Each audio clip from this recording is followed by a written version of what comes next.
maalin ayaa waxa muran darani uu dhex maray dameer iyo weliba shabeel wada daaqaya goob cagaara way murmeen waana isafgaran waayeen isafgaran waagu aadanaha oo kaliya ma ahe xataa xayawaanku mararka qaar way murmaan waana isafgaran waayaan waa sheeko xigmad iyo wax looga jeeda ama ujeeda xambaarsane waxay isula tageen cid bal kala saarto oo murankooda si dhexdhexaadisa maadaama oo ay u caal waayeen isla markaasina isku aragti ay ka noqon waayeen arinta ay ku murmayeen maxay ahayd arinta ay ku murmayeen waxay isku garan waayeen doogii ay cunayeen ayuu midba midab la yeeshay dameerkii baa yiri mar qura sideedaba anigu waxaan u arkaa in doogu uu yahay blue maya doogu waa cagaar ama waa dog ama waa green sidoo qofba u yaqaano ayuu shabeelkina ku warceliyay cabaar markii ay murmayeen ayay waxay go'aansadeen bal inay sula tagaan bal cid uun dhexdhexaadisa oo kala saarta murankooda maadaama ay safgaran waayeen waxay go'aansadeen boqorkii kaynta ee libaax la oran jiray inay sula tagaan maadaama oo iyagu ay safgaran waayeen markaasi murankooduna uu dhammaan waayay markii ay sula tageen ayuu mid waliba doodiisii uu ka hor akhriyay boqorkii duurka ama kaynta ee libaax waxa bilaabay dameerkii alla dameer maxaa sheeko doqonnimo ku baxday dameerkii baa doodiisii bilaabay waxaanu yiri waxaan ku muranay doogu midabkiisa anigu waxaan taaganahay inuu yahay buluug balse ninkan waalan ee shabeel waxa uu leeyahay doogu waa cagaar ama waa green cabaar markii uu dhageystay doodoodii ayaa waxay mid waliba ku soo gabagabeeyay in kan kale la ciqaabo maadaama oo dhinac qaldan ama muran uu keenay midba midka kale ayuu soo jeediyay in la xukumo oo la ciqaabo ugu dambeynna libaaxii ayaa markaasi yiri waxaan ciqaabayaa cidda muranka keentay waxaanan ciqaabayaa cidda qaldanina waxa aan go'aan ku gaaray inay tahay shabeelow adiga qaldan doogu waa buluug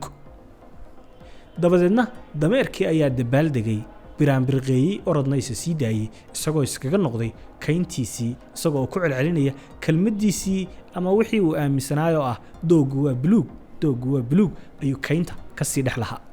markii ay isu soo hadheen ayaa waxa uu shabeelkii ku yiri waayo maxaad ii ciqaabaysaa boqorow adiga oo og in doogu yahay cagaar maxaad u leedahay doogu waa buluug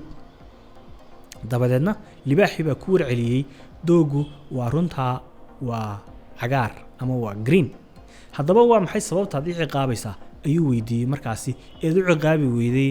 dameer dabadeedna waxa uu ku celiyay dooda aan wax u ciqaabayo ama ujeedada ciqaabtaydu maaha doogu waa cagaar iyo waa buluug doogu waa cagaar oo cid waliba way taqaana laakiin dhibta ama waxa ciqaabta aan ku keenay maaha taas ee waxa weeye in aad dood macna darra aad la gashay cid aan aqli lahayn adiga oo aqli leh oo garashadaadu waliba ay tahay mid dheer sababta aad ula murantay ama aad ula dooday una ogolaatay inaad waqtigaaga ku lumiso dooda noocaasi ah ee doqonnimada ah waliba anigana aad waqtigayga ugu lumisay sidaas daraadeed ayaan ku ciqaabay muddo 5 sano ah in aad shabeelow aad aamusnaato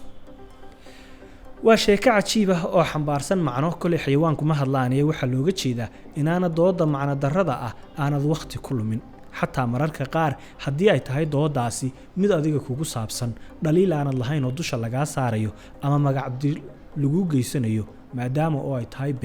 beentu weligeedba waa been macna darraduna weligeed waa macna darro